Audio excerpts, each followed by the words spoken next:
Hi everyone and welcome. Today we are joined by Michael Hudson. Bonjour à tous et bienvenue. Economy. Aujourd'hui, nous sommes rejoints par Michael Hudson, professeur d'économie, pour discuter des stratégies de l'Empire américain. Lorsque nous parlons des empires, nous avons tendance à nous concentrer sur les capacités militaires et leur déploiement. Comme nous le savons, les empires nécessitent également une base économique. Pour approfondir ce sujet, nous allons nous pencher sur l'un des grands ouvrages du professeur Michael Hudson, Super-impérialisme, la stratégie économique de l'Empire américain. Je mettrai un lien vers le livre dans la description, alors n'hésitez pas à y jeter un œil. Et oui, bienvenue à nouveau dans l'émission. Merci de m'avoir invité, Glenn. Et oui, une fois que nous aurons abordé ce point, nous examinerons la stratégie économique de l'Empire américain. Il serait intéressant d'avoir votre avis sur la façon dont certaines de ces bases économiques sont aujourd'hui moins stables qu'elles ne l'étaient lors de la première parution de votre livre. Mais je pensais qu'un bon point de départ serait l'un des chapitres de votre ouvrage, intitulé « La naissance de l'ordre mondial américain ». Qu'est-ce que cela signifie? Quelle est la base de la stratégie économique de l'Empire américain?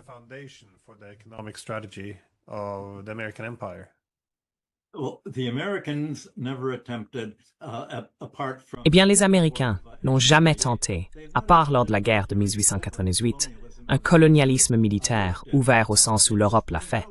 Cela s'est avéré être un colonialisme financier et un impérialisme financier. Et la véritable tentative de créer un empire en tant que tel n'a réellement été mise en œuvre qu'en 1944 et 1945, à la fin de la Seconde Guerre mondiale.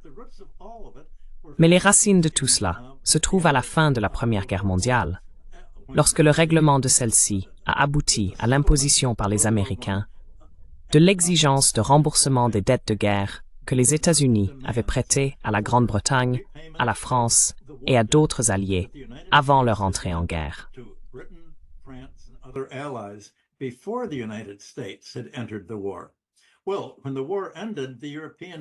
Eh bien, lorsque la guerre a pris fin, les Européens s'attendaient à ce qui était la pratique normale, et ce qui avait été fait après les guerres napoléoniennes, par exemple, à savoir que les Alliés s'effaceraient mutuellement leurs dettes, car tout cela était censé faire partie de l'effort de guerre.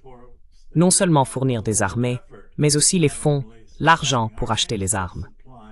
Mais les États-Unis ont dit « Eh bien, nous sommes d'accord avec vous. Bien sûr, nous ne songerons pas à vous facturer toutes les dépenses de la guerre une fois que nous y sommes entrés à vos côtés contre l'Allemagne. Mais avant que nous entrions en guerre, c'était autre chose. Nous étions une partie neutre, et nous attendons de vous que vous remboursiez les dettes de guerre que vous avez contractées. Une dette est une dette.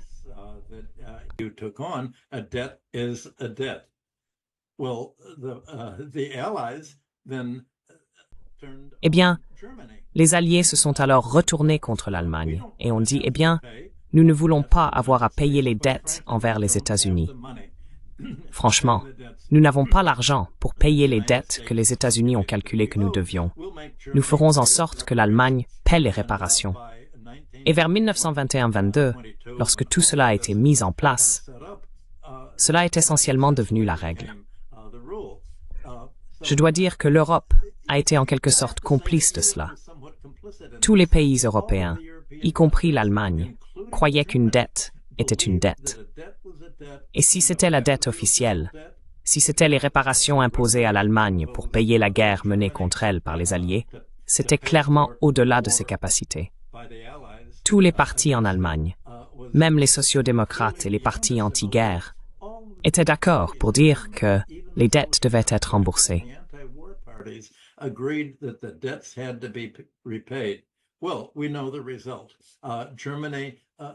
Eh bien, nous connaissons le résultat. L'Allemagne n'avait qu'un seul moyen de payer parce qu'elle avait perdu sa principale industrie sidérurgique, la plus productive, ainsi que ses terres, l'Alsace-Lorraine.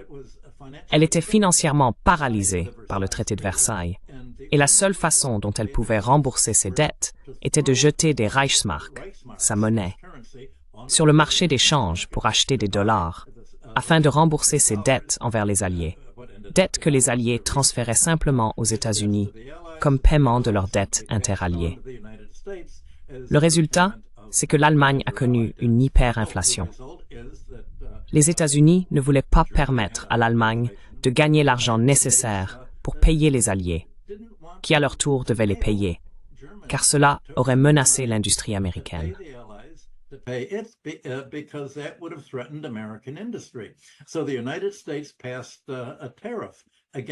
Ainsi, les États-Unis ont adopté un tarif douanier contre l'importation de biens provenant de pays dont les monnaies étaient dépréciées, notamment l'Allemagne. L'Allemagne s'est donc retrouvée sans aucun moyen de paiement. Ce qui s'est passé, c'est que des investisseurs américains ont prêté de l'argent aux villes et aux États locaux allemands. Les villes qui ont emprunté ces dollars afin de financer leurs propres budgets locaux ont remis les dollars à la Reichsbank. La Reichsbank a utilisé ces dollars pour payer les Alliés. Et les Alliés ont payé les États-Unis. Ce qui a été mis en place, c'est un flux circulaire, et tout reposait finalement sur la demande d'or. L'ascension de la puissance internationale de l'Amérique entre la Première et la Seconde Guerre mondiale reflétait son accumulation croissante d'or, contre lequel toutes les principales monnaies étaient convertibles.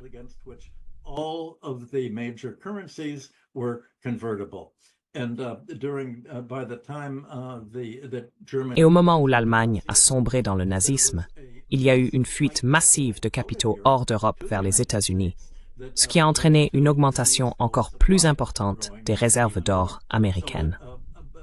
Ainsi, à la fin de la Seconde Guerre mondiale, les États-Unis contrôlaient la majeure partie de l'or monétaire mondial. Et comme l'Europe était dévastée, les États-Unis étaient également en position de dicter le fonctionnement du système commercial et financier international lors du retour à la paix. Les États-Unis ont donc utilisé leur pouvoir pour créer le Fonds monétaire international, la Banque mondiale, des organisations internationales de commerce et une diplomatie bilatérale, afin d'absorber très rapidement ce qui avait été l'Empire britannique.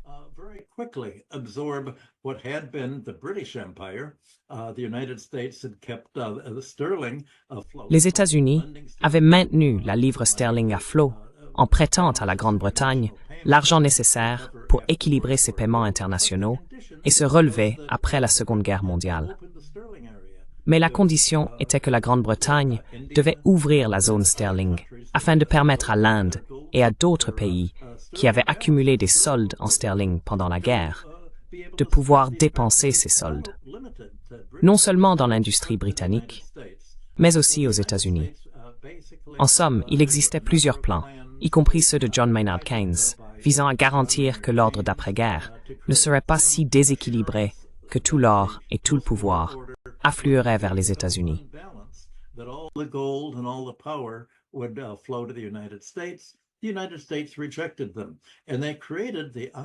Les États-Unis les ont rejetés et ont créé le FMI et la Banque mondiale, essentiellement pour servir les intérêts nationaux américains. Je ne sais pas si vous voulez que j'entre dans les détails. Par exemple, la Banque mondiale était censée prêter de l'argent à d'autres pays pour développer leurs économies, d'abord en Europe, puis dans ce qu'on appelle aujourd'hui les pays du Sud global. À l'époque, on les appelait les pays en développement. Mais la politique de la Banque mondiale, de la Seconde Guerre mondiale jusqu'à aujourd'hui, a été de ne pas accorder de prêts aux pays afin qu'ils deviennent autosuffisants dans quelque produit que ce soit contrôlé par les États-Unis.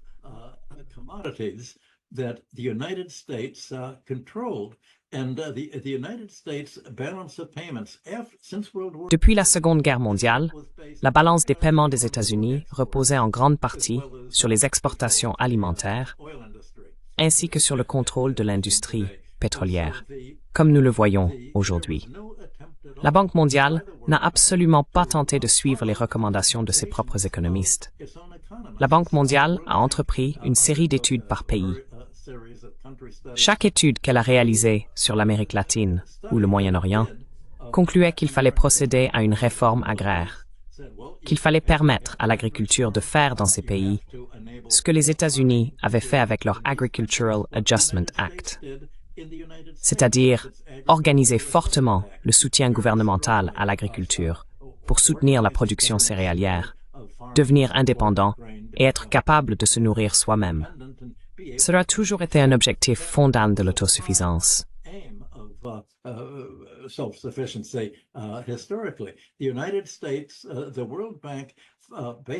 Les États-Unis et la Banque mondiale ont essentiellement accordé des prêts pour financer la dépendance du commerce international vis-à-vis des États-Unis.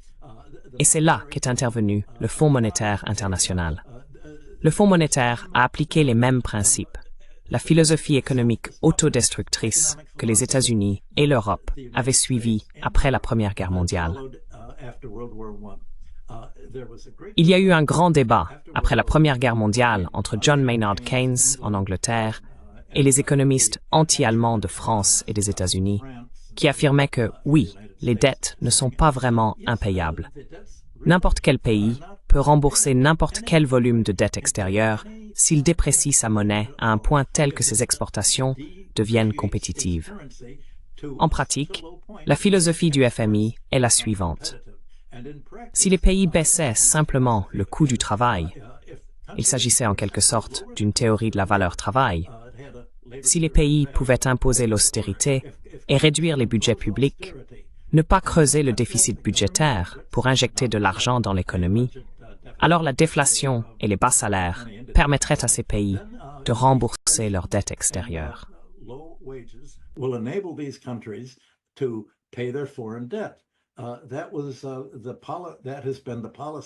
Cela a été la politique du Fonds monétaire international depuis sa création en 1945.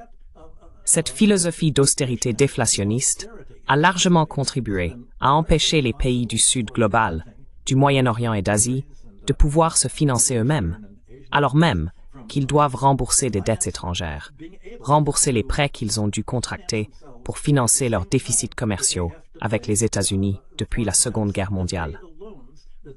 À mesure que ces déficits commerciaux se sont creusés, les pays se sont précipités pour obtenir des dollars, et en réalité de l'or, afin de rembourser les dettes qu'ils devaient honorer, plaçant ainsi les intérêts des créanciers étrangers, le gouvernement des États-Unis avant tout, mais aussi les détenteurs d'obligations et les banques américaines, au-dessus de leur propre développement national.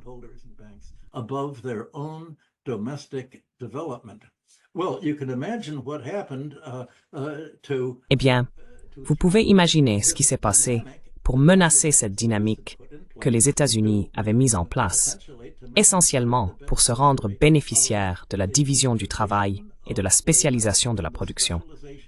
Entre les États-Unis, en tant que principale nation industrielle, et les autres pays, fournisseurs de matières premières et de produits manufacturés à bas salaire. Il existait une sorte de structure économique duale, une économie pour les États-Unis et dans une moindre mesure pour l'Europe, et une autre économie pour les pays du Sud global et les pays qui n'étaient pas autosuffisants.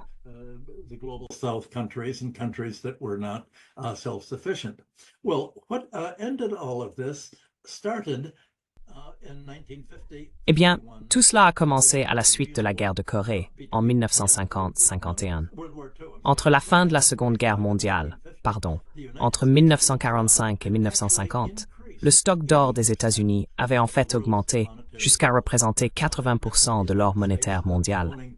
Cela signifiait que la détention d'or par les États-Unis, ainsi que l'insistance pour que toutes les monnaies des grands pays soient définies en fonction de l'or, donnait aux États-Unis un pouvoir financier écrasant. En 1950, pour la première fois, les États-Unis sont passés en déficit de la balance des paiements en raison de leurs dépenses militaires liées à la guerre de Corée.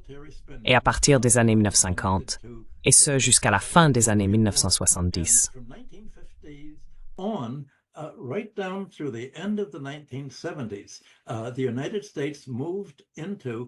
Les États-Unis sont passés à un déficit de la balance des paiements qui était réglé en devant payer de l'or aux pays qui recevaient les dollars émis par les États-Unis. Et l'ensemble du déficit résultait des dépenses militaires.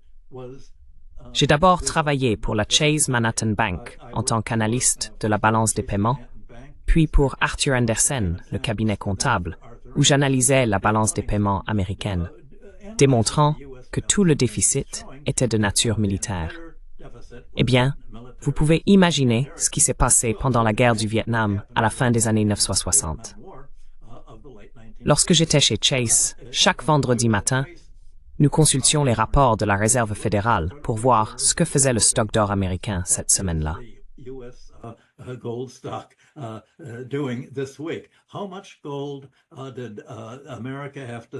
Combien d'or l'Amérique a-t-elle dû envoyer à la France lorsque le général de Gaulle recevait les dollars que l'Amérique dépensait dans ce qui avait été l'Indochine française, le Vietnam, le Cambodge, le Laos?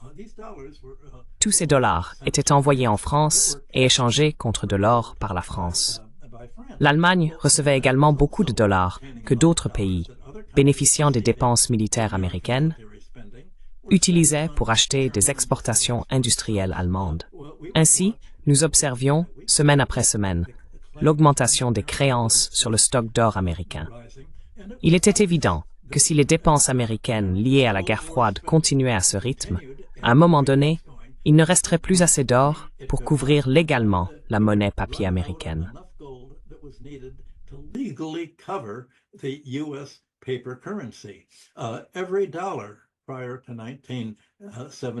Chaque dollar avant 1920, les billets de dollars que vous aviez dans votre poche devaient être garantis à 25% par les réserves d'or.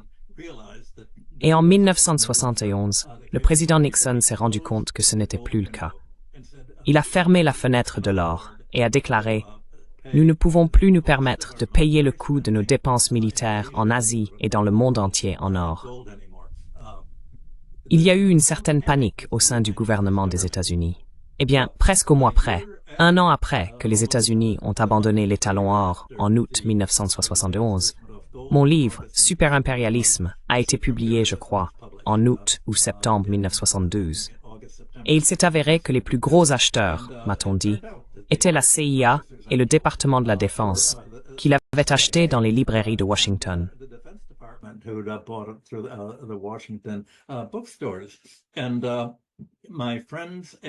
Et mes amis de Drexel Burnham, les banquiers d'investissement, sont venus me voir et m'ont dit « Écoute, qu'est-ce que tu fais dans le milieu universitaire? Nous allons t'inviter à intervenir lors de notre réunion annuelle. Herman Kahn sera présent. Il va adorer ta présentation et il va te proposer un poste. Accepte, quitte le monde académique. » J'ai donc expliqué que la fin du paiement en or par l'Amérique ne signifiait pas nécessairement la fin de la puissance américaine. Bien au contraire, une fois que les pays étrangers ne pouvaient plus utiliser leurs dollars pour acheter de l'or américain, ils n'avaient plus qu'un seul choix pratique, compte tenu de l'organisation de la diplomatie financière internationale à l'époque.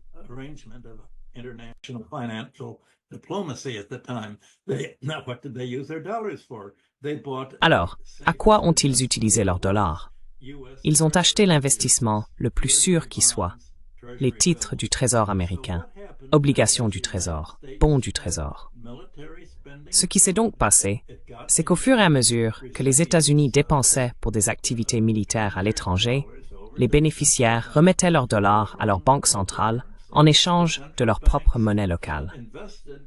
Les banques centrales investissaient ces dollars dans des titres du Trésor américain, ce qui finançait non seulement les dépenses militaires à l'étranger des États-Unis, mais aussi le déficit budgétaire, qui à l'intérieur des États-Unis était principalement de nature militaire, le complexe militaro-industriel.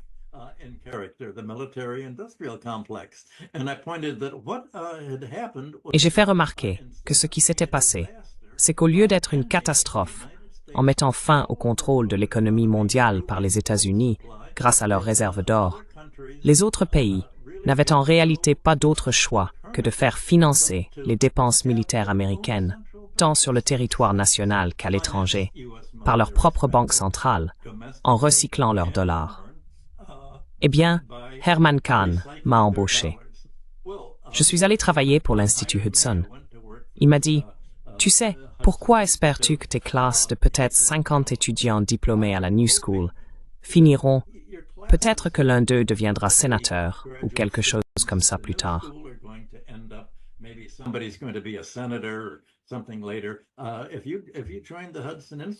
Si tu rejoins l'Hudson Institute, je t'emmènerai à la Maison-Blanche et je te présenterai, et nous obtiendrons un contrat, et tu deviendras conseiller du gouvernement dans tout cela. Et cela semblait logique. Ainsi, le département de la Défense a accordé à l'Hudson Institute une subvention de 85 000 $, bien plus que ce que j'avais reçu comme avance pour super-impérialisme, pour que je fasse des allers-retours au War College et que je me rende à la Maison-Blanche et dans d'autres lieux pour expliquer ce que je viens de dire. Que le standard du dollar américain, que j'appelle le standard des bons du Trésor dans la finance internationale, avait remplacé les talons or, et que cela avait essentiellement contraint les autres pays à soutenir financièrement les dépenses américaines à l'étranger, et que l'abandon de l'or avait en fait supprimé la limite aux dépenses militaires.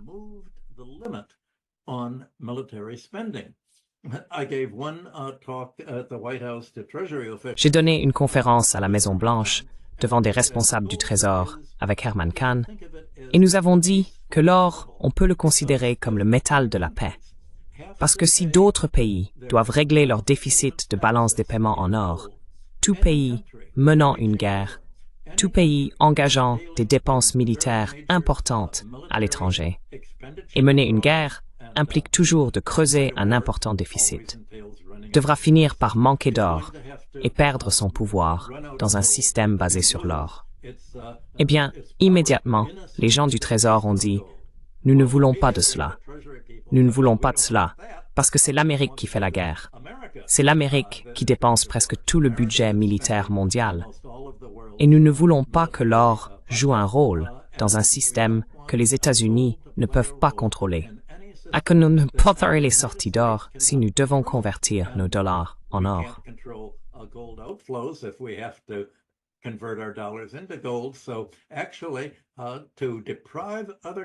En réalité, priver les autres pays de toute possibilité d'échanger leurs dollars contre de l'or signifiait qu'ils avaient été intégrés de force dans un système financier. C'est à ce moment-là que l'Amérique est véritablement devenue un empire, car l'ensemble du système financier mondial, et donc son système fiscal, sa politique budgétaire, sa création monétaire, était essentiellement dirigé par le Trésor américain pour financer ce que l'Amérique présentait comme les besoins de son empire.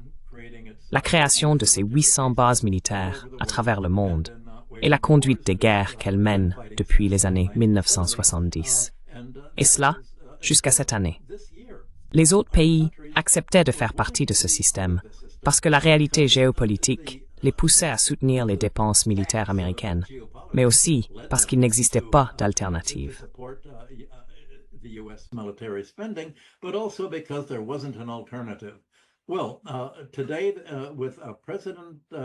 Eh bien, aujourd'hui, avec le budget du président Trump, que lui et les républicains ont envoyé au Congrès, la dette intérieure américaine est devenue si importante, tout comme sa dette extérieure. Les banques centrales étrangères et les investisseurs étrangers, y compris les fonds privés et quasi-gouvernementaux, tels que ceux d'Arabie saoudite et de Norvège, se sont rendus compte que la dette extérieure détenue par les banques centrales, qui était censée être aussi sûre que l'or et l'actif le plus sûr à acheter, ne peut pas être remboursée. Il n'y a aucun moyen pour les États-Unis de pouvoir, vouloir ou être disposés à rembourser la somme d'argent que d'autres pays détiennent sous forme de prêts aux États-Unis, principalement des bons du Trésor, mais aussi des agences américaines comme Fannie Mae. Les agences gouvernementales paient un peu plus que le Trésor, et même des titres d'entreprise, comme ceux détenus par l'Arabie saoudite et la Norvège.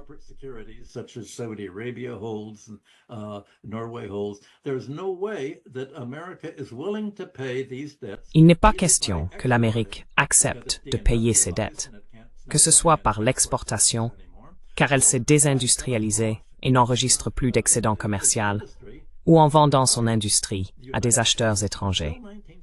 Jusqu'à cette année, les États-Unis ont affirmé que si des pays étrangers ne pouvaient pas combler leur déficit de balance des paiements, ils devaient le faire en privatisant leurs services publics, en vendant leurs infrastructures à des étrangers, en cédant leurs droits miniers et en vendant leurs terres à des investisseurs étrangers. Les États-Unis ne sont pas disposés à faire ce qu'ils ont exigé des autres pays, comme fondement du système mondial de commerce et d'investissement qu'ils ont créé.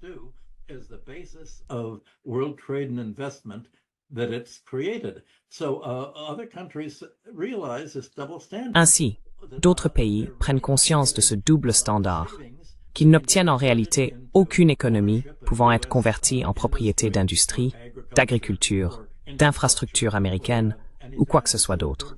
Ce ne sont que des dollars papier. Et donc, pour la première fois, on assiste à une volonté de chercher des alternatives au dollar américain.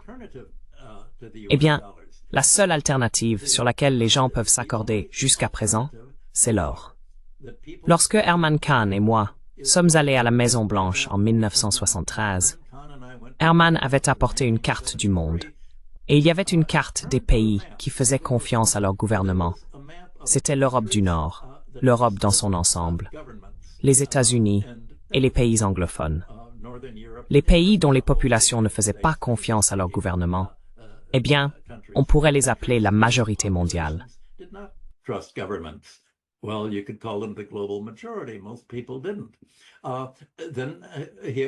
La plupart des gens ne l'ont pas fait. Ensuite, il y avait des pays qui soutenaient l'or, la monnaie marchandise. Il y avait des pays comme l'Inde, des pays asiatiques et des pays du Sud global. Ils voulaient quelque chose de sûr, pas une reconnaissance de dette. Les pays qui faisaient confiance à la monnaie papier étaient l'Europe du Nord et les pays anglophones. Donc, il y a cette foi dans la monnaie papier, qu'une dette est une dette, et c'est sur ce principe que l'Amérique a commencé à accumuler de l'or après la Première Guerre mondiale. Mais les États-Unis, certainement avec le budget actuel présenté au Congrès, disent que oui, une dette est une dette sur le bilan. Oui, sur le bilan, nous devons plus d'argent aux pays étrangers qu'il n'est possible d'imaginer pouvoir rembourser.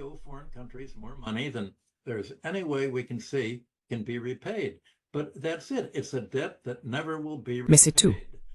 C'est une dette qui ne sera jamais remboursée. C'est comme si vous alliez à l'épicerie et essayiez de payer avec une reconnaissance de dette, et que l'épicier vous disait « Eh bien, vous avez accumulé une sacrée ardoise la semaine dernière.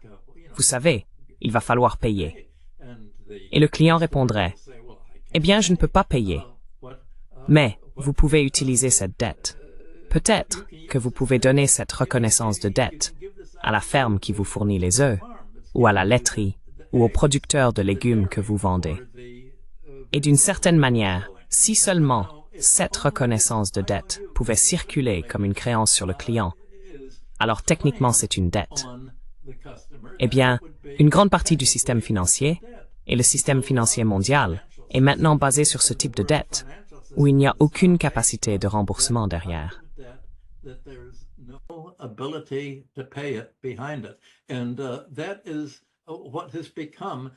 Et c'est cela qui est devenu, on pourrait dire, la clé de l'Empire américain. Car c'est la clé de la capacité des États-Unis à dépenser à l'étranger et à être véritablement la première nation de l'histoire à ne pas avoir à rembourser ses dettes de guerre ou autres dettes contractées envers des pays étrangers.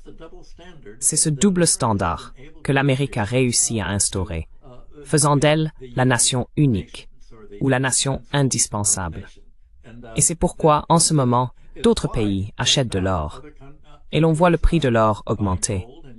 Et pourquoi ils essaient de se dire, eh bien, nous ne pouvons pas dépenser toutes nos réserves en dollars pour acheter de l'or. N'y a-t-il pas un moyen de créer une monnaie alternative émise par d'autres pays? Eh bien, c'est ce dont les BRICS discutent actuellement. Vous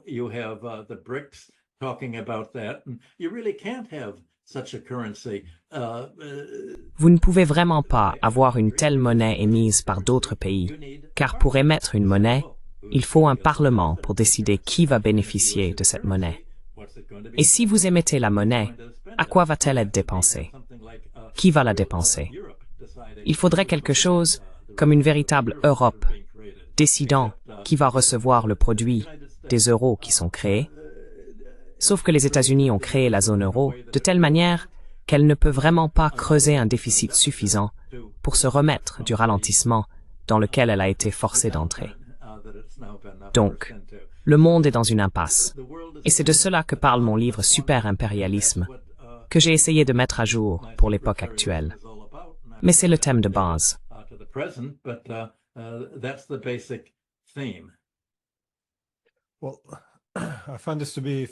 Eh bien, je trouve cela fascinant que les États-Unis, qui étaient initialement la puissance dominante après la Seconde Guerre mondiale, aient évidemment tiré leur position de nation créancière, ainsi que de la place privilégiée de leurs forces militaires, de la Banque mondiale, du FMI et du dollar américain. Mais c'est tout de même assez unique, n'est-ce pas, que ce pays soit devenu, en tant que nation déficitaire, et que sa dette croissante soit devenue la source d'une force impériale supplémentaire. Néanmoins, ce modèle a toujours semblé temporaire.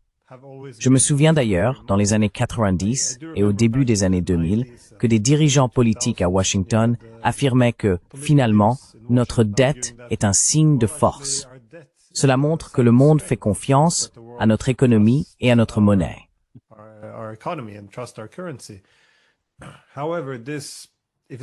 Cependant, si ce n'est pas durable, à un moment donné, vous allez vous heurter à un mur. J'ai regardé le compteur de la dette ce matin et il approche les 37 000 milliards et cette hausse ne fait que s'intensifier. Donc à un certain moment, il faut des alternatives qui semblent émerger. Vous avez également mentionné, vous avez dit, les faits de la géopolitique. J'imagine que l'un des faits de la géopolitique pendant la guerre froide était simplement que les deux principaux rivaux, qu'il s'agisse des Soviétiques ou des Chinois, étaient des États communistes, largement découplés de ce type de politique économique, tandis que les alliés des États-Unis dans le monde capitaliste devaient tous, comme vous l'avez dit, donner la priorité aux faits de la géopolitique.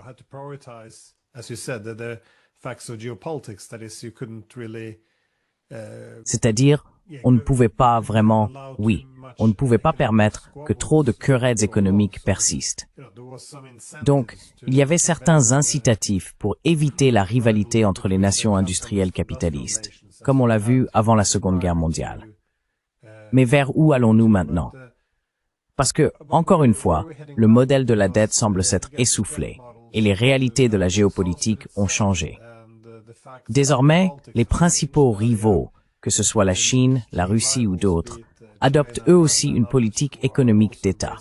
Comment, selon vous, les fondations de l'Empire américain s'érodent-elles?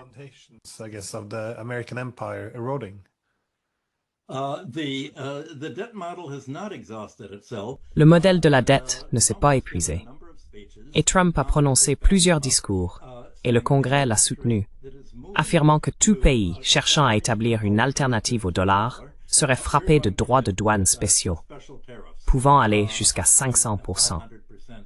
Il a déclaré que toute tentative de la part de pays de se détourner du dollar au profit du système de paiement chinois en direction de la Chine serait considéré comme un acte d'hostilité et que l'accès de ces pays au marché américain serait bloqué. Il comprend que la puissance de l'Amérique ne réside plus dans le fait d'être un pays créancier, mais précisément dans le fait d'être un pays débiteur. Keynes a fait une plaisanterie en disant que si vous devez 1000 $ à une banque, vous avez un problème. Si vous devez 1 milliard de dollars à la banque, c'est la banque qui a un problème. Et c'est là la force des États-Unis.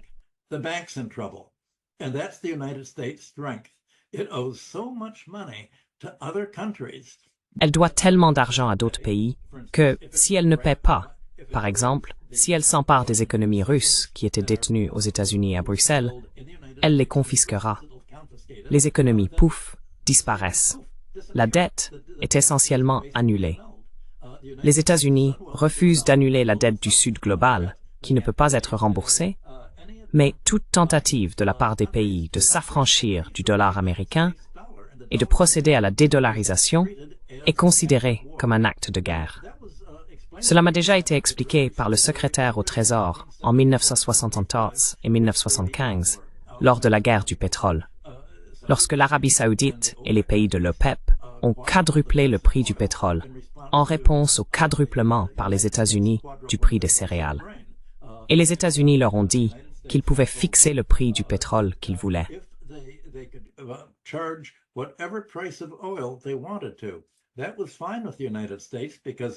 Cela convenait aux États-Unis, car ils contrôlaient une grande partie de l'industrie pétrolière mondiale, y compris la production nationale. Et les compagnies pétrolières américaines bénéficiaient d'un prix plancher à mesure que le prix du pétrole augmentait. Cependant, la condition pour permettre aux pays de l'OPEP d'augmenter le prix du pétrole était que tous leurs revenus d'exportation soient recyclés aux États-Unis. Il ne s'agissait pas uniquement de titres du Trésor. Cela pouvait aussi être des actions et des obligations, mais uniquement avec une participation minoritaire. Ainsi, les rois saoudiens ont acheté, je crois, $1 milliard de chaque action du Dow Jones Industrial Average. Ils ont réparti leurs économies sur le marché obligataire et boursier américain de manière à ne pas avoir la possibilité de contrôler les entreprises dont ils détenaient des actions. Contrairement à la plupart des actionnaires qui cherchent à avoir une certaine influence sur la gestion de l'entreprise.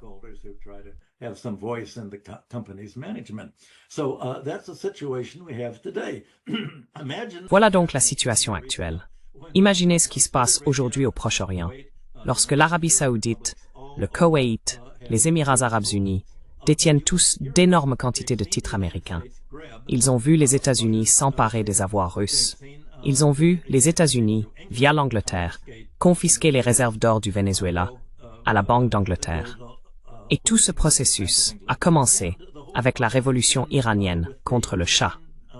Lorsque l'Iran a tenté de payer les intérêts dus sur sa dette extérieure et que la Chase Manhattan a refusé d'effectuer le paiement, l'Iran a alors été considéré comme en défaut de paiement et immédiatement saisi.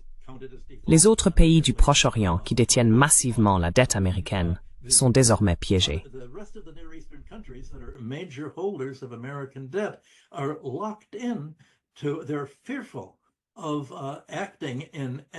Ils craignent d'agir de quelque manière que ce soit qui s'opposerait à la montée en puissance actuelle des États-Unis contre l'Iran, car toute action de leur part, qu'il s'agisse de soutenir les Palestiniens, de soutenir l'Iran, ou de faire quoi que ce soit qui soit en contradiction avec la diplomatie américaine au Proche-Orient, entraînerait que les États-Unis détiennent toutes leurs économies dans leur propre poche, sous leur contrôle, capables de les geler ou de les confisquer à volonté. C'est le pouvoir que l'Amérique détient en tant que débiteur sur les autres pays. Et c'est pourquoi Trump a déclaré que toute tentative de dédollarisation est aujourd'hui un acte de guerre, tout comme on l'a dit au pays il y a 50 ans, en 1974 et 1975.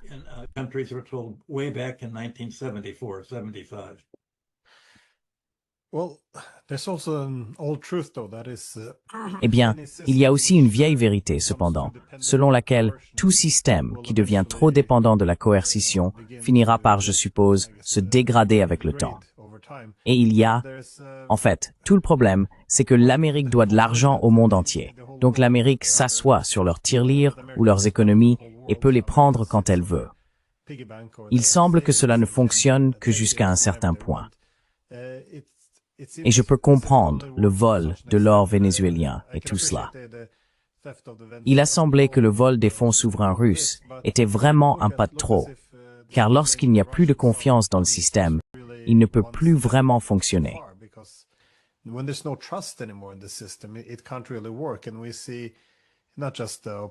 Et nous voyons non seulement des adversaires comme la Chine s'inquiéter parce qu'ils savent qu'ils ne récupéreront jamais tout leur argent, mais aussi des pays comme l'Inde, qui sont préoccupés par les sanctions secondaires, tout comme d'autres alliés américains. Alors, combien de temps ce nouveau visage changeant de l'Empire américain peut-il durer? Car de mon point de vue, l'une des principales motivations de la Chine aujourd'hui est précisément la recherche d'alternatives. Il se prépare à une guerre commerciale quasi permanente avec les États-Unis. et ils ne peuvent pas vraiment externaliser toute leur stabilité financière à la bonne volonté des États-Unis. Il est donc certain que le reste du monde cherche des alternatives pour échapper au contrôle financier américain.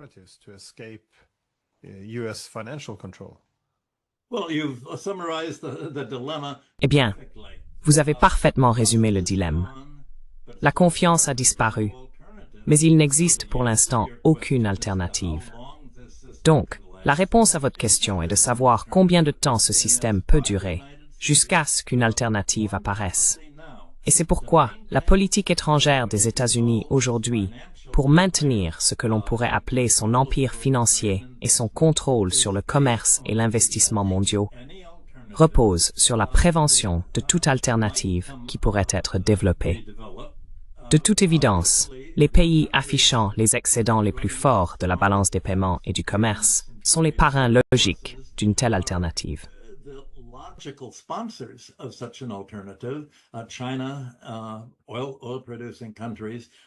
La Chine, les pays producteurs de pétrole, c'est pourquoi les États-Unis ont désigné la Chine, et tout pays semblant suffisamment puissant pour créer une alternative comme un ennemi. Les États-Unis tentent d'empêcher et de prévenir la création par ces pays d'une forme alternative d'épargne monétaire internationale en leur imposant des sanctions qui sont contre-productives. Mais telle est la stratégie américaine. Ils essaient également d'organiser la diplomatie européenne ainsi que celle de leurs alliés et satellites pour retarder, d'une manière ou d'une autre, ce développement qui, comme vous le soulignez, est inévitable. Oui, un jour, les États-Unis ne pourront plus bénéficier d'un repas gratuit. Et la première étape pour empêcher ce repas gratuit est que les autres pays reconnaissent qu'il existe et qu'ils renoncent essentiellement à de l'argent, perdant leur contrôle sur celui-ci et finançant, en réalité, les États-Unis, qui sont prêts à prendre des mesures agressives contre eux s'ils font quoi que ce soit pour garantir une véritable valeur à leur argent.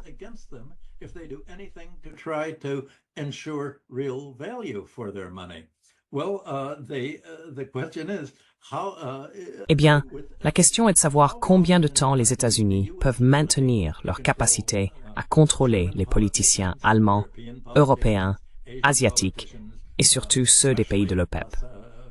Combien de temps peuvent-ils réellement les menacer pour qu'ils se conforment à court terme? Sur le long terme, ils se rendent compte que les États-Unis ne peuvent pas le faire. Mais à court terme, ils peuvent utiliser des tactiques. Le problème, c'est que les tactiques qu'ils emploient sont tellement brutales qu'elles sont à l'opposé d'une véritable stratégie.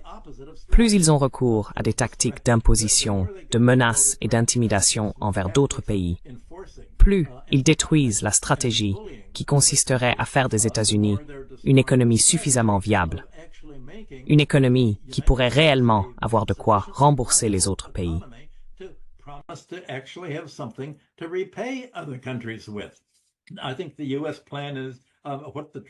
Je pense que le plan des États-Unis, et ce qu'espérait l'administration Trump, c'est que l'Amérique puisse créer un monopole sur Internet, un monopole informatique, un monopole sur l'intelligence artificielle, un monopole sur la fabrication de puces, et d'une certaine manière, utiliser les revenus de ces monopoles pour inverser le déficit de la balance des paiements et rétablir sa puissance mondiale.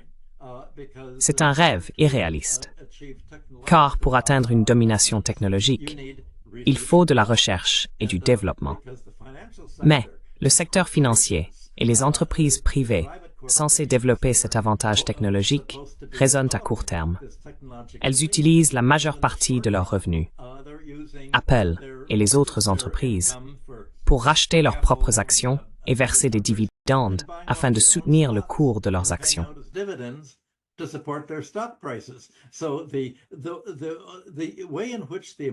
Ainsi, la manière dont l'économie américaine est financiarisée sape en réalité sa capacité à maintenir sa puissance financière sur le monde, car cela a conduit à la désindustrialisation de l'économie des États-Unis. Cela rend les autres pays encore plus inquiets quant au sort de leurs économies investies ici et quant à ce qu'ils peuvent bien faire. Ce que l'on a observé ces 2 dernières semaines, ce dernier mois, est très surprenant. Les taux d'intérêt américains n'ont cessé d'augmenter, mais le dollar a baissé. C'est la première fois dans l'histoire qu'un pays qui augmente ses taux d'intérêt, comme les États-Unis, en sort perdant.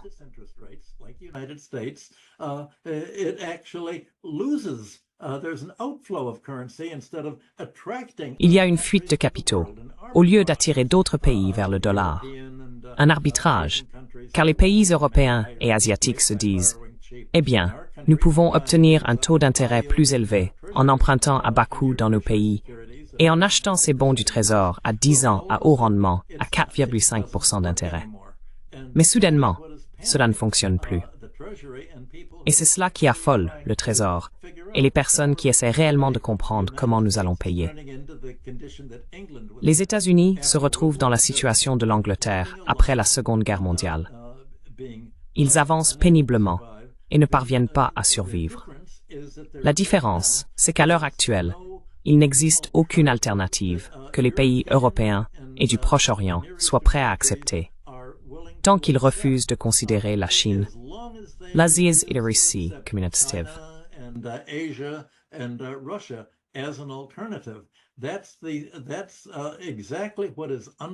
C'est précisément ce qui sous-tend la guerre, l'insistance de l'Amérique sur une nouvelle guerre froide, affirmant que la Chine est notre ennemi existentiel. Nous allons essayer d'épuiser l'économie russe par la guerre en Ukraine. Nous faisons tout notre possible pour empêcher d'autres pays de devenir une alternative attrayante au dollar. Cette tentative de maintenir la dollarisation et d'empêcher la dédollarisation est donc de mettre fin à la suprématie des bons du Trésor d'une manière qui empêcherait l'Amérique de profiter à la fois de cette suprématie ou d'un étalon or est la clé pour comprendre non seulement la diplomatie américaine, mais aussi l'action militaire américaine contre l'Iran aujourd'hui, qui fait partie de sa tentative de contrôler l'ensemble du Proche-Orient. On utilise en partie Israël comme son proxy, et l'EI qui Al-Qaïda en Irak et en Irak ses proxys. And Iraq as its proxies. This is the key to why you have such a seemingly. C'est la clé pour comprendre pourquoi la situation militaire internationale semble aussi étrange. Les gens se demandent comment l'Iran peut-il être une menace pour les États-Unis?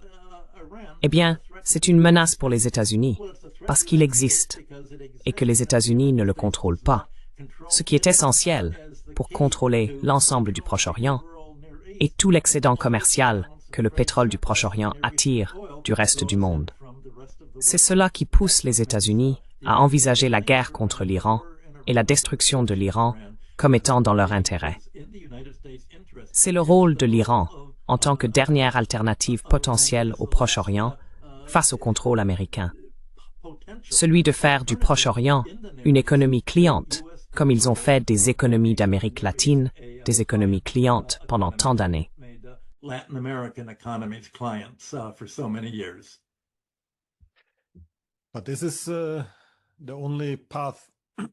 c'est la seule voie de sortie du dilemme actuel. Soit établir quelques monopoles technologiques importants dans cette nouvelle révolution industrielle, soit établir des quasi-colonies à travers le monde. Je veux dire, il semble simplement que toutes ces initiatives, même si l'on est optimiste, ne font que repousser le problème à plus tard. Quelles sont les voies possibles? Je veux dire, si vous deviez écrire une suite à votre livre sur le super-impérialisme aujourd'hui, quelles options s'offriraient aux États-Unis pour aller vers quelque chose de plus durable? Parce qu'il semble que le leadership technologique, il ne va rien monopoliser avec la présence de la Chine. Et puis, ces colonies, de toute évidence, il ne sera pas non plus possible de faire de l'Iran une colonie, semble-t-il. Alors, à quoi devons-nous nous attendre exactement? Eh bien, si vous deviez, ce qui n'est pas une option très attrayante pour un universitaire, mais si vous deviez écrire, disons, un chapitre de spéculation sur l'avenir, sur la direction que nous prenons, que verriez-vous?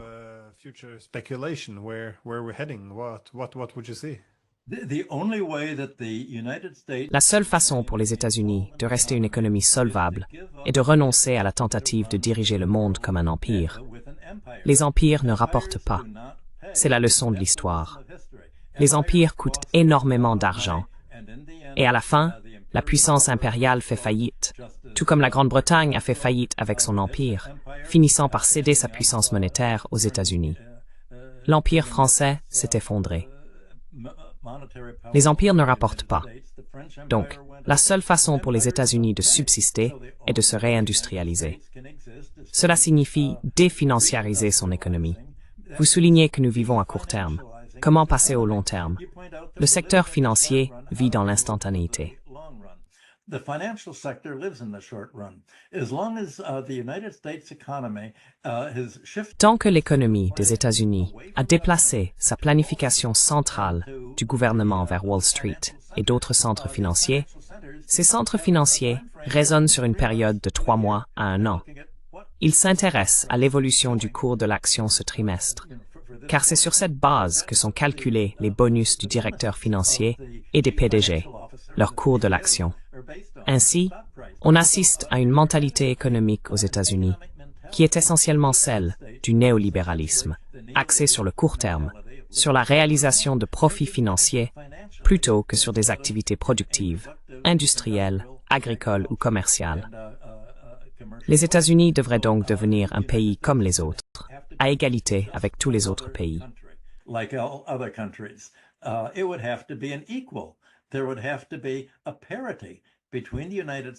Il faudrait qu'il y ait une parité entre les États-Unis et les autres pays, tous suivant les mêmes règles. C'est une idée insupportable pour le Congrès. Il existe encore ici un nationalisme populiste qui dit « Nous ne voulons pas être un pays comme les autres. Nous ne voulons pas être obligés de vivre selon les règles auxquelles les autres pays sont soumis. Nous voulons continuer à pouvoir dominer les autres pays, car nous craignons que, si d'autres pays deviennent diplomatiquement indépendants, ils fassent quelque chose qui ne nous plaît pas. Eh bien, tant que cette mentalité persiste, vous finirez par vous opposer au reste du monde. Vous perdrez votre capacité à commercer et à faire de votre économie un pôle d'attraction pour les investissements étrangers.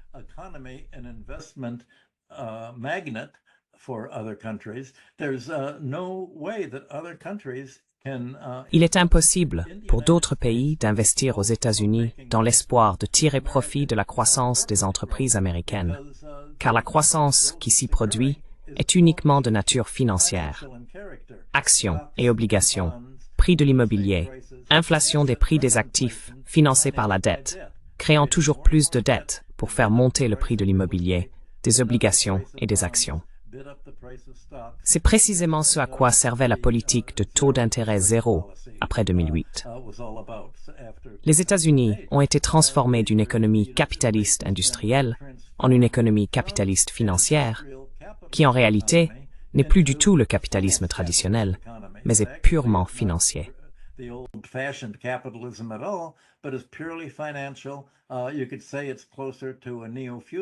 On pourrait dire que cela ressemble davantage à une économie néo-féodale qu'au type d'économie industrielle vers laquelle la Grande-Bretagne, l'Allemagne et les États-Unis évoluaient à la fin du XIXe siècle, jusqu'à la Première Guerre mondiale. Le type d'économie qui leur a donné toute leur puissance mondiale à l'origine.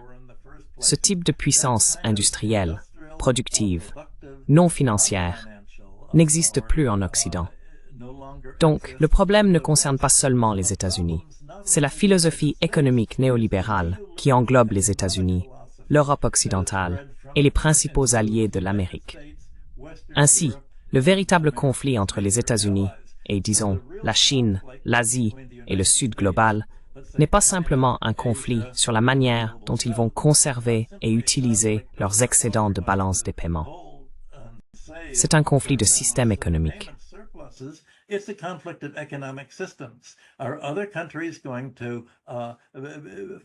D'autres pays vont-ils créer un système économique qui n'est pas de nature militaire, qui ne se base pas sur l'accumulation de richesses financières, mais sur la création d'infrastructures publiques, comme le fait la Chine, sur une véritable croissance industrielle, et non sur la recherche de rente? Et cela a en quelque sorte été laissé de côté dans les modèles économiques élaborés. L'Amérique est devenue une économie de rentiers, et non une économie industrielle. Elle gagne de l'argent par la finance. Elle gagne de l'argent grâce au taux d'intérêt. Elle gagne de l'argent en créant des monopoles, comme dans le secteur technologique. Mais rien de tout cela n'est basé sur le coût réel de production. Tout repose sur des privilèges spéciaux et des distorsions particulières du marché, à l'opposé de tout ce dont Adam Smith, John Stuart Mill et même Marx parlaient. Everything that Adam Smith and John Stuart Mill and even Marx talked about. What you have today is a form of capitalism. Ce que nous avons aujourd'hui, c'est une forme de capitalisme qu'aucun des économistes classiques, ni Marx, n'avait anticipé. Ils pensaient tous que les pays agiraient dans leur propre intérêt. Et si vous essayez de prévoir ce qui va arriver aux États-Unis et quelle est l'alternative pour l'Europe, et que vous pensez qu'ils agiront dans leur propre intérêt, vous devez faire face au fait qu'aucun de ces pays n'agit dans son propre intérêt. Ils suivent un modèle économique, un modèle néolibéral, un modèle militaire, un modèle institutionnel diplomatique, qui s'avère ne pas être dans leur intérêt, mais plutôt autodestructeur. Tout ce que je peux faire, c'est expliquer pourquoi c'est autodestructeur. Et je pense que la tendance naturelle, comme vous l'avez suggéré, est que d'autres pays suivent la création de richesses réelles et non de richesses financières.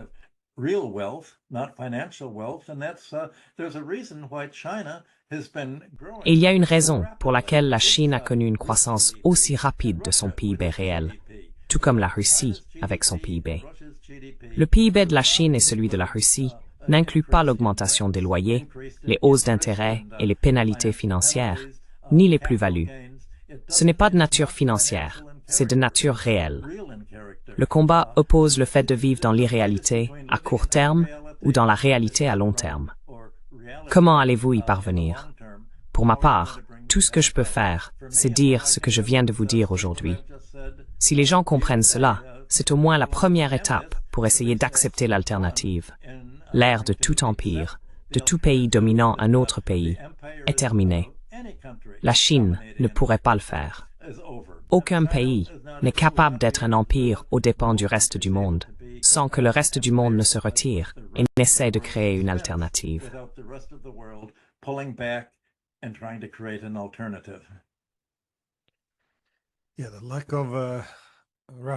Oui, le manque de rationalité de nos jours est l'une de mes principales préoccupations, car on constate que la politique étrangère et la politique économique sont de moins en moins dictées par l'intérêt national et la raison également. Mais il fallait s'adapter. C'est l'une des raisons pour lesquelles j'étais un peu optimiste quant à la présidence de Trump, car au moins il parlait de réindustrialisation. Au moins, il évoquait la nécessité pour les États-Unis d'avoir un rôle différent. Il remettait en question l'idée de l'expansion de l'OTAN, qui était une manifestation clé de ce système hégémonique.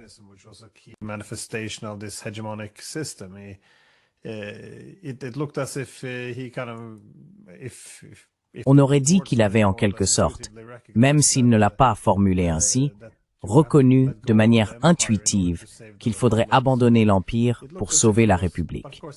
Donc, on aurait dit qu'il l'avait compris. Mais bien sûr, ça a tout bouleversé. Et évidemment, cette attaque contre l'Iran ne fait qu'aggraver la situation. Mais bon, avant de conclure, que penses-tu qu'il va se passer si ce n'est à long terme, du moins à court terme? Tu as mentionné que les États-Unis tentent de relever les taux d'intérêt pour attirer des capitaux, mais qu'au lieu de cela, il y a une fuite des capitaux. Donc à quoi t'attends-tu, sinon dans les mois à venir, du moins dans les semaines à venir?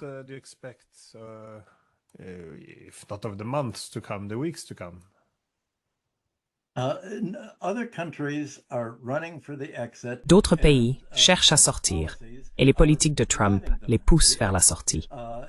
Sa politique tarifaire menace essentiellement de leur refuser l'accès au marché américain s'ils n'acceptent pas d'arrêter de commercer avec la Chine, de refuser la dédollarisation et, en somme, de soumettre leurs économies à la direction des États-Unis. Ils ne vont pas le faire. Et la réponse des autres pays sera « Eh bien, nous n'allons pas accepter vos conditions. Si vous augmentez les tarifs à 40%, 60%, faites-le. Bien sûr, ce que vous faites, c'est nous empêcher de commercer avec les États-Unis. Nous mettrons des tarifs contre vous, et vous suivrez votre chemin, nous suivrons le nôtre. » Donc Trump lui-même, et s'il y avait le moindre plan du tout, de « comment puis-je démanteler l'Empire américain ?» je ferai exactement ce que fait Donald Trump. I would do just exactly what Donald Trump is doing.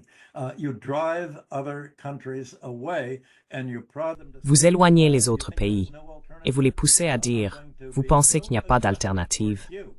Je vais être tellement agressif envers vous, tout comme je suis agressif envers la Russie, envers la Chine, envers l'Iran et le Moyen-Orient. Je ferme le marché américain pour vous. Trump a déclaré que si vous essayez d'acheter des bons du Trésor américain rapportant 4,5%, il va imposer une taxe tarifaire sur votre achat de bons à hauteur de 10%. Ainsi, vous perdrez en réalité de l'argent sur ces bons. Et même si les États-Unis payent effectivement les 4,5%, le dollar va baisser face à l'euro. Aujourd'hui, il a déjà chuté de 10% face à l'euro. L'euro était monté à 1,20 auparavant. Maintenant, il est revenu près de la parité. D'autres pays perdent, dans leur propre monnaie, la valeur des dollars qu'ils détiennent.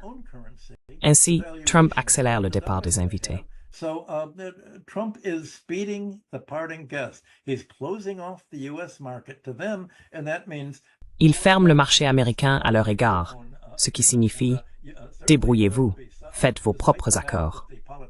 Et il y aura certainement, malgré le fait que les politiciens des pays clients de l'Amérique, l'Allemagne, la France et le Royaume-Uni, votent tous essentiellement contre la volonté de leur propre population, tout comme le Congrès américain, qui souhaite pousser à la guerre en Iran, vote contre ce que montrent les sondages d'opinion sur la volonté des Américains. Cela ne peut pas durer. Cela doit être temporaire, sinon il y aura une révolution.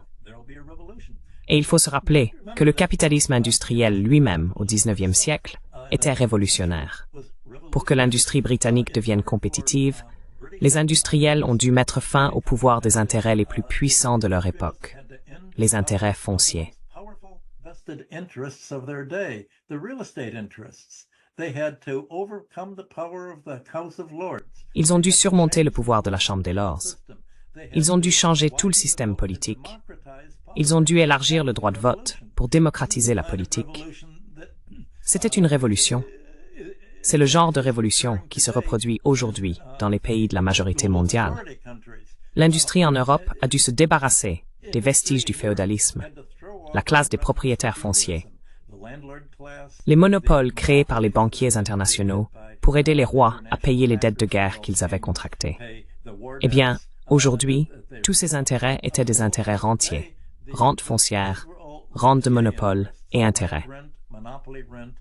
C'est le problème contre lequel le Sud global et les majorités mondiales luttent.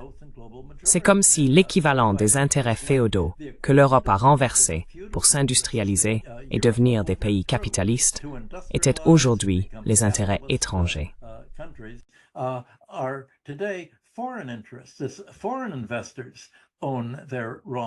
Les investisseurs étrangers possèdent leur rente de matières premières, leur rente de ressources naturelles, leur rente foncière. Les investisseurs étrangers détiennent leurs principaux monopoles. Et maintenant qu'ils ont privatisé les infrastructures publiques en monopole, comme Thames Water en Angleterre, ils ont plongé ces pays dans la dette en dollars étrangers, de sorte qu'ils possèdent également les intérêts. Le combat mené aujourd'hui par d'autres pays pour reprendre le contrôle de leur propre destin, de leur autonomie, de leur souveraineté, ressemble beaucoup à la lutte que l'Europe a menée contre ses propres intérêts domestiques, hérités du féodalisme. Le reste du monde, en dehors des États-Unis, doit faire face au fait que nous n'avons plus de féodalisme, mais que nous avons une superstructure d'intérêts rentiers qui ne font pas partie de l'économie productive.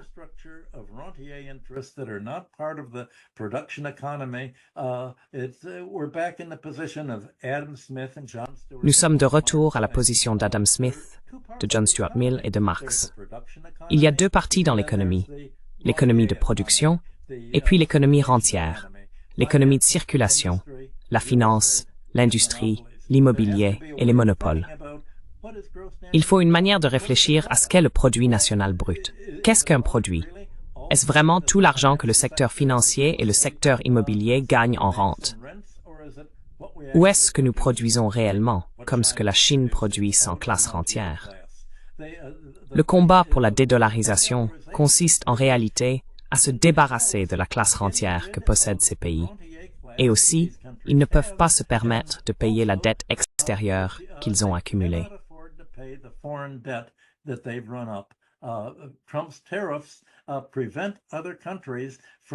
Les droits de douane de Trump empêchent d'autres pays de gagner suffisamment de revenus à l'exportation pour obtenir les dollars nécessaires au paiement des créanciers obligataires et des banques auxquelles ils doivent des dettes libellées en dollars américains. Il va donc y avoir d'énormes défauts de paiement qui se transformeront en une répudiation très consciente et délibérée de dettes qualifiées d'odieuses. Car toutes ces dettes accumulées depuis 1945, à la suite d'une philosophie américaine promue par le Fonds monétaire international et la Banque mondiale, essentiellement sur des bases prédatrices et pro-américaines, n'ont pas aidé les autres pays à rembourser, mais les ont empêchés de le faire. Et si un pays créancier n'autorise pas un pays débiteur à rembourser en exportant suffisamment, en concurrence avec sa propre industrie, alors il n'existe aucune justification économique ou morale pour considérer que cette dette extérieure est une dette viable.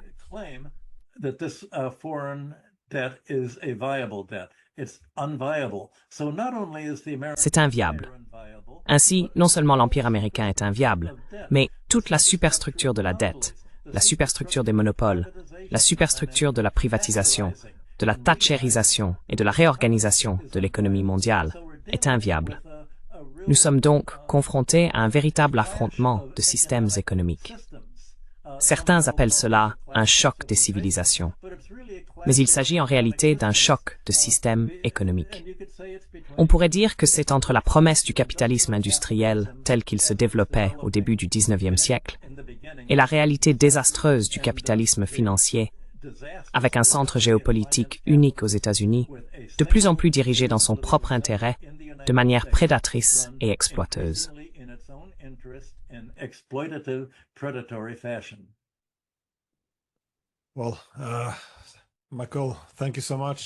Eh bien, Michael, merci beaucoup. Et pour tous ceux qui souhaitent en savoir plus sur la stratégie économique de l'Empire américain et aussi sur les raisons de son effondrement, consultez à nouveau la description et cherchez le lien vers le livre de Michael Hudson, Super Imperialism. Merci d'avoir abordé ces sujets importants et j'espère vous revoir bientôt dans l'émission.